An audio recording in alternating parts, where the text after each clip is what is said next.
Welcome to Nanak classes. दोस्तों, Nanak classes के YouTube channel पे आपका स्वागत है। आज है 28 अप्रैल 2020 और 28 अप्रैल 2020 के जितने भी most important Rajasthan current affairs के क्वेश्चन बनते हैं आज हम उनका डिस्कस करेंगे। पूरा वीडियो ध्यान से देखना और लास्ट में मैं आपसे क्वेश्चन पूछूंगा जिसका जवाब आपको कमेंट बॉक्स में देना। दोस्तों, वीडियो अच्छा लगे तो सारे लाइक कर देना और शेयर कर देना अपने दोस्तों में। अगर आप चैनल पे नए हैं तो इसको सब्सक्राइब कर लेना और सब्सक्राइब करने के बाद इसके पास लगे बेल आइकन के घंटे को जरूर दबाएं। तो शुरू करते हैं आज के मोस्ट इंपॉर्टेंट क्वेश्चन। और आपको पता है 8 बजे आपको मिलता है सप्ताह के 3 दिन साइंस, 3 दिन कंप्यूटर की क्लास और 1 दिन महिला बाल विकास संडे के दिन उपलब्ध होता है। शाम 8 बजे आपको टेस्ट मिलता है टेलीग्राम पे, नानक क्लासेस ग्रुप और यूट्यूब पे, और उसकी व्याख्या आंसर सहित 8:30 के वीडियो में प्राप्त होती है। तो जो विद्यार्थी टेस्ट में अब तक नहीं जुड़े हैं वो जुड़ जाइए। तो शुरुआत करते हैं आज के इंपॉर्टेंट क्वेश्चनों की। एशियन पैरा तीरंदाजी प्रतियोगिता में श्याम सुंदर ने कौन सा पदक जीता है? एशियन पैरा तीरंदाजी प्रतियोगिता में श्याम सुंदर है बीकानेर की, उन्होंने कौन सा पदक जीता? तो ध्यान रखना, रजत पदक जीता था। मुख्य तथ्य देखें तो थाईलैंड के बैंकॉक में एशियन पैरा तीरंदाजी प्रतियोगिता में बीकानेर के श्याम सुंदर स्वामी ने मिक्स टीम इवेंट में रजत पदक जीता। किसने? श्याम सुंदर, बीकानेर के हैं। और ध्यान रखना, अभी हाल ही में इन्होंने ओलंपिक कोटा भी प्राप्त कर लिया। तो श्याम सुंदर स्वामी इंपॉर्टेंट होगा। खेल पूछा जा सकता है, इनका संबंध किस खेल से है? तो तीरंदाजी से। दूसरा क्वेश्चन, देश के किस विधानसभा में डिजिटल म्यूजियम की स्थापना की जाएगी? देश की किस विधानसभा, किस राज्य की विधानसभा में डिजिटल म्यूजियम की स्थापना की गई है? तो वो हमारा राजस्थान है जिसने अपनी विधानसभा में डिजिटल म्यूजियम की स्थापना की है क्या ये डिजिटल म्यूजियम? क्या दिखाया जाएगा इसमें? तो मुख्य तथ्य देखते हैं। राज्य विधानसभा में पहली बार डिजिटल मिशन की स्थापना की गई है।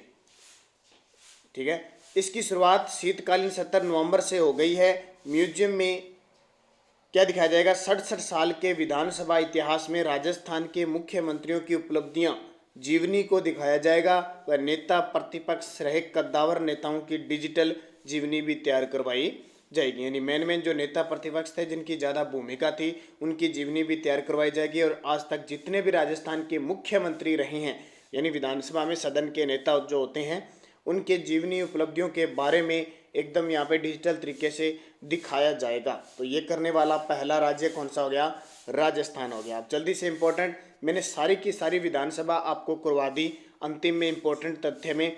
अब हम जो भी मेन जैसे यूपी आरपीएससी हो गया, राज्य वित्त आयोग हो गया, निर्वाचन आयोग, उनके बारे में बात करें तो वर्तमान में 15वीं विधानसभा चल रही है, आपको अवगत है। और उसके अध्यक्ष कौन है? सीपी जोशी। और उपाध्यक्ष अभी तक किसी को नहीं बनाया गया, कोई अभी तक फिलहाल कोई सूचना उपाध्यक्ष की नहीं है। तो तीसरा क्वेश्चन है, राजस्थान में महिला सशक्तिकरण पर राष्ट्रीय सम्मेलन कहाँ आयोजित किया गया था? इंपॉर्टेंट है, ध्यान रखना, महिला सशक्तिकरण पर। तो ये माउंट आबू सिरोही के अंदर आयोजित किया गया था। मुख्य तथ्य, राज्य में महिला सशक्तिकरण पर राष्ट्रीय सम्मेलन दिसंबर माह में माउंट आबू में आयोजित किया गया। और इसके मुख्य अतिथि देखिए राष्ट्रपति थे। कौन थे? राष्ट्रपति। ये लगभग 8 दिसंबर को यहाँ राष्ट्रपति आए थे। आयोजन माउंट आबू में ब्रह्म कुमारी ईश्वरीय विश्वविद्यालय संस्थान में किया गया था। और आपको पता होगा ब्रह्म कुमारी जो संस्थान है, वहाँ की दादी थी जानकी, उनका निधन हो गया था, ये भी आपको पता होगा। तो यहाँ महिला सशक्तिकरण पर राष्ट्रीय सम्मेलन है, इसलिए इंपॉर्टेंट है। चौथा क्वेश्चन, राष्ट्रपति रामनाथ कोविंद ने राजस्थान हाईकोर्ट के नए भवन का उद्घाटन कब किया गया? इंपॉर्टेंट आपके लिए बनेगा। खुद राष्ट्रपति रामनाथ कोविंद राजस्थान हाईकोर्ट का नए भवन का उद्घाटन करने आए थे। तो वो 7 दिसंबर 2019, फिक्स तारीख याद रखना, 7 दिसंबर 2019। मुख्य तथ्य, जोधपुर के जालमंड में राष्ट्रपति रामनाथ कोविंद ने 7 दिसंबर 2019 को राजस्थान हाईकोर्ट के नए भवन का उद्घाटन किया। तो वर्तमान में मुख्य न्यायाधीश कौन है? इंद्रजीत मोहंती। वर्तमान में इंद्रजीत मोहंती है। और स्वीकृत पद कितने? 50। ये पिछले साल बीएसटीसी के अंदर क्वेश्चन आया था कि राजस्थान हाईकोर्ट में कुल स्वीकृत पद कितने हैं? तो 50 है। हालांकि अभी 30 से 32 पद ही भरे हुए हैं, लेकिन हमें स्वीकृत याद रखना, ये नहीं रखना क्योंकि घटते बढ़ते रहते हैं। अब आपको पता होगा राजस्थान हाईकोर्ट की स्थापना 1949 में, अगस्त 1949 में हुई थी। अब राजस्थान हाईकोर्ट का मुख्यालय कहाँ पे है? मुख्य पीठ आपसे पूछे मुख्य पीठ, तो मुख्य पीठ है जोधपुर और इसकी बेंच खंडपीठ है वो कहाँ पे है, जयपुर के अंदर। तो ये दोनों बातें आपके लिए इंपॉर्टेंट बन जाती हैं। और हमारे राजस्थान हाईकोर्ट के प्रथम मुख्य न्यायाधीश कौन थे, तो कमलकांत वर्मा। पांचवा, केंद्र सरकार ने आर्थिक मामलों का नया सचिव किसे बनाया है। केंद्र सरकार ने आर्थिक मामलों के नए सचिव, तो ये तरुण बजाज को नियुक्त किया है। कुछ नए सचिव सेक्रेटरी नियुक्त किए गए, तो तरुण बजाज को नियुक्त किया। तो तरुण बजाज अतनु चक्रवर्ती की जगह लेंगे जो 30 अप्रैल 2020 को रिटायर्ड हो रहे हैं। इकोनॉमिक्स अफेयर डिपार्टमेंट वित्त मंत्रालय के अंतर्गत आता है और इसकी जो मंत्री है वो निर्मला सीतारमण है।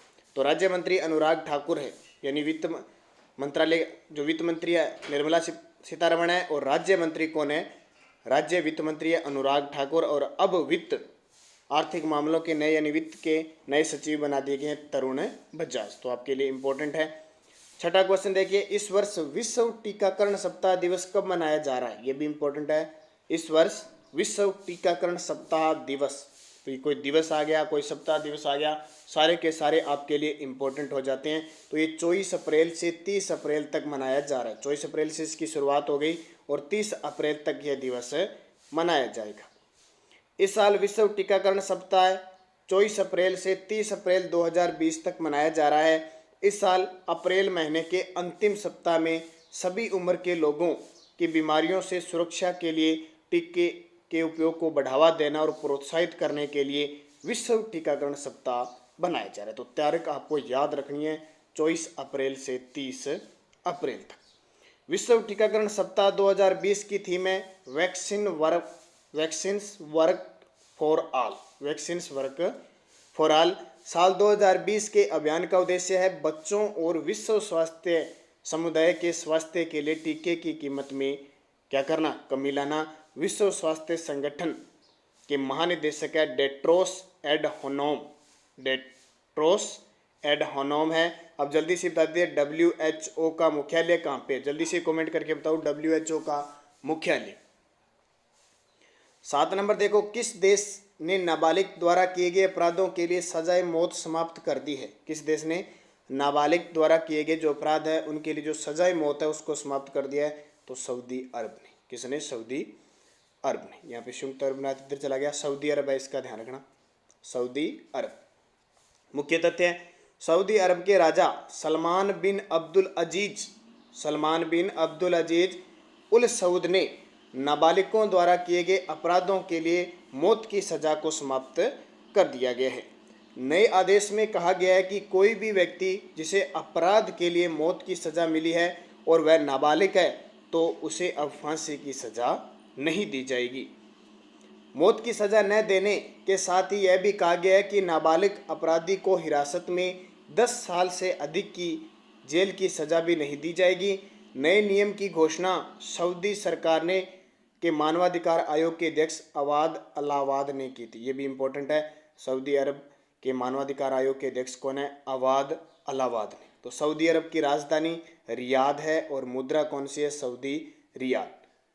राजधानी रियाद और मुद्रा रियाद, दोनों इंपॉर्टेंट। और अभी मैंने पीछे क्वेश्चन आपसे क्या पूछा था, तो क्वेश्चन था आपके लिए कि विश्व स्वास्थ्य संगठन का मुख्यालय कहाँ पे है, तो जिनेवा स्विट्जरलैंड के अंदर, ध्यान रखना।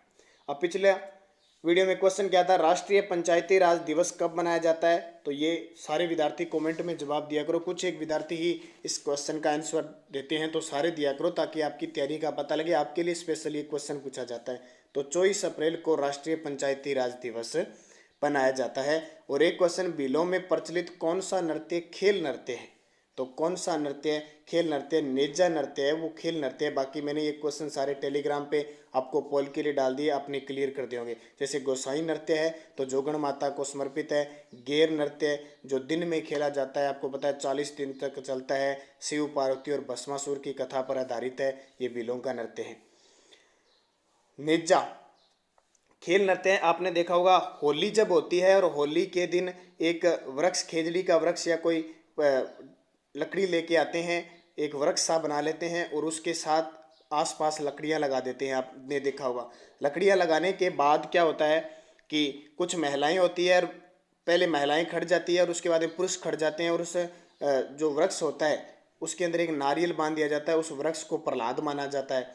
अब वो महिलाएं उसके टीका वगैरह कर देती है और ये मान्यता है कि जो पुरुष इस नारियल को, और साथ में क्या लगा दी जाती है, अग्नि लगा दी जाती है होली के अवसर पर, जो पुरुष इस नारियल को लेके आएगा वो अपनी जान जोखिम में डाले, क्योंकि अग्नि दे दी जाती है। तो जो इस नारियल को तोड़ के लाएगा वो पुरुष उन्हीं में महिलाओं में से क्या करेगा, शादी करेगा, अपनी मनचाही इच्छा से शादी करेगा, जो पुरुष इस नारियल को तोड़ के लेके आएगा। और वो जो भी सारे जाते हैं पुरुष, तो वो महिलाएं क्या करते हैं, उनको डंडे से मारती है, कोड़े से मारती है, लेकिन फिर भी एक ऐसा पुरुष होगा जो वो इस नारियल को तोड़ के ले आएगा और उससे शादी करेगा। लेकिन ये धार्मिक प्रवृत्ति का था, आजकल ये प्रवृत्ति बंद हो गई। आजकल सीधा ही क्या करते हैं, वृक्ष होता है और एक पुरुष नारियल लेके आता है। मान्यता है कि जो व्यक्ति इस प्रहलाद रूपी वृक्ष को या इस नारियल को तोड़ के ले आता है उसकी 1 साल में के भीतर भीतर शादी हो जाती है, कुंवारा ज़्यादातर जाते हैं। तो ये ध्यान रखना, नेजा नृत्य ये भी ये सब खेल नृत्य है।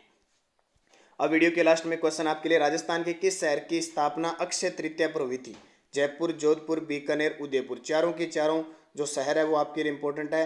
अक्षय तृतीया पर किसकी हुई थी, बाकी 3 बतानी है, उनकी कब कब शहर की स्थापना हुई थी, सन बताना है। और एक क्वेश्चन, रमकड़ा उद्योग किस जिले का प्रसिद्ध है? रमकड़ा उद्योग किस जिले का प्रसिद्ध है? बांसवाड़ा, डूंगरपुर, उदयपुर, प्रतापगढ़। सही जवाब देना है। और चारों जिलों का एक एक हस्तकला के क्षेत्र में कुछ ना कुछ इंपॉर्टेंट है। तो मुझे 3 जिलों, एक जिला तो रमकड़ा उद्योग के लिए प्रसिद्ध है, 3 जिले और किस हस्त उद्योग के लिए प्रसिद्ध है वो भी कमेंट करने हैं। जिसको नहीं पता है वो अपनी बुक में से देख के मुझे जरूर कमेंट करेगा, ताकि आपको याद रहे, आप खोजो, नई चीज़ आपको मिलेगी। अब इंपॉर्टेंट फैक्ट में देखिए, वित्त आयोग की बात करते हैं अपने। अनुच्छेद 280 से 281 में वित्त आयोग का गठन है। अनुच्छेद 280 के तहत वित्त आयोग एक संवैधानिक निकाय है।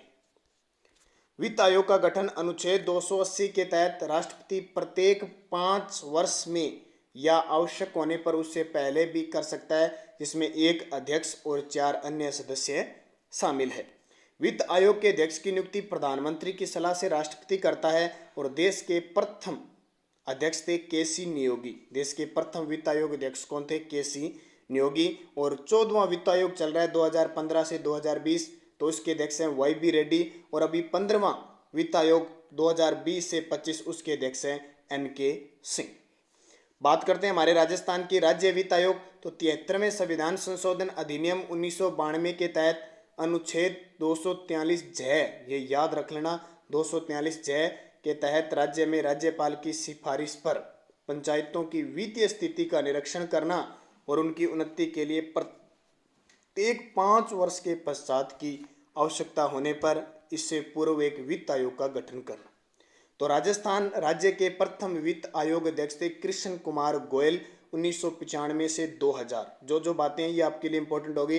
राजस्थान राज्य के प्रथम वित्त आयोग अध्यक्ष कृष्ण कुमार गोयल 1995 से 2000 तक रहे। दूसरे वित्त आयोग के अध्यक्ष हीरालाल देवपुरा 2000 से 2005 तक रहे। तीसरे रहे थे माणिक चंद सुराणा 2005 से 2010। फिर चौथे वित्त आयोग के अध्यक्ष थे बी डी कल्ला 2010 से 2015। और 5वें वित्त आयोग की वर्तमान अध्यक्ष है डॉक्टर ज्योति किरण 2015 से 2020। ध्यान रखना, एग्जाम में पूछा जा सकता है निम्न में से कौन सा राजस्थान का वित्त आयोग का अध्यक्ष नहीं रहा या रहा। तो पहला कृष्ण कुमार, दूसरा हीरालाल देवपुरा, तीसरा माणिक चंद सुराणा, चौथा बी डी कल्ला और 5वीं डॉक्टर ज्योति किरण। तो अब 2015 से 2020 हो सकता है इनका कार्यकाल बढ़ जाए या कैसे हो। तो 5वां वित्त आयोग हमारे राजस्थान में चल रहा है। तो ये सारी बातें आपके लिए इंपॉर्टेंट हो जाती है। जो मैंने क्वेश्चन पूछे थे इनके जवाब आपको कमेंट बॉक्स में देने हैं, ताकि आपकी तैयारी का पता चल जाए। पीडीएफ इसकी नानक क्लासेज ग्रुप टेलीग्राम पे प्राप्त हो जाती है। और आपको सूचना मिल गई है कि आज शाम 8 बजे कौन सा टेस्ट होगा, कल के वीडियो में प्राप्त होगी। तो उसे बढ़िया तरीके से जो भी टॉपिक है उनको आप क्लियर करना और 8 बजे का टेस्ट देना, और उसकी आंसर व्याख्या सहित 8:30 पर आपको वीडियो मिलेगा, उस वीडियो में प्राप्त होगी। तो धन्यवाद, जय हिंद, जय भारत। और अभी आपको 8 बजे साइंस की क्लास मिलेगी।